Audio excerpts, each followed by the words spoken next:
आपल्या गँगनं कुडी झाला ब्लॉकमध्ये आहात आणि तुमच्या ओले मजाक मागात कुडी पडली जाडे तुम्हाला ब्लॉक पुरा पाना पडेल. मग संध्याकाळला टाकीत म्हटलं चला पहिले कामं गिमं करी घेऊ आपल्याला जाणार कटोऱ्याला. का बरं थोडा मोठा विषय आहे वो कटोऱ्यावालायचा. मग पुढे आला आणि म्हटलं आपल्या गँगमधल्या माणसाला घेऊ मस्तपैकी गँगमधल्या माणसाला घेतलं आणि तुमच्या ओनं फिरवला कॅमेरांशी झाला तुमच्यावर प्लॅन जो का बरं की पवनचा फोन आला म्हणे थांब म्हणे तू जाऊ नको म्हणे आम्ही येत आहे म्हणे. म्हटलं चालेल म्हटलं. मग ते येत होते मागते मग तुम्ही जाऊ लाग गेला टाईमपास करायला नंतर लोक नाही का तुम्ही नाही का फॉलोचं बटन दाबून टाका पो.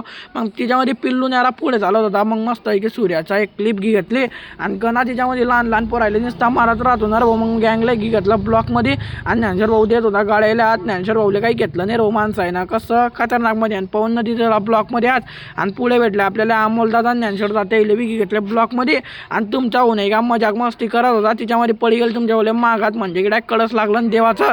मग देवाला म्हटलं जाऊ दे म्हटलं हो. मग पुढे आला भेटले आपल्या गावातली गँग. मग ते घेतलं ब्लॉकमध्ये आणि मस्त माता राणीचं करी घेऊ म्हटलं दर्शन माता राणीला म्हटलं आपले 2000 फॉलो लवकर होते. मग नाही का आपल्या बाहेर आला आणि तसं भेटले आपले गँगमधले माणसं. मग ते घेतल्या ब्लॉकमध्ये भेटला. मग लोकेशला बी घेतला ब्लॉकमध्ये. लोकेशला म्हटलं चाल बैस म्हटलं. मग यशने ते बी घेतले यशले ते बी घेतल्या ब्लॉकमध्ये आणि दोस्ताना कॅटरेटचे मालक तर अड्डा भाजी वाढताना दिसले हो. मग ते बी घेतलं ब्लॉकमध्ये म्हणजे आपला कल्पेश भाऊ. मग कल्पेश भाऊ मस्त भाजी गिजी वाढलेन बसला तुमच्यावर एक जेवण आले आणि या डॉन नदी त्याला आपल्या ब्लॉकमध्ये आत आणि कटोऱ्याला एवढा भारी नियोजन लावता हो कटोऱ्याचे लोक काय सांगू तुम्हाला कसं खतरनाक रे जात होते हो.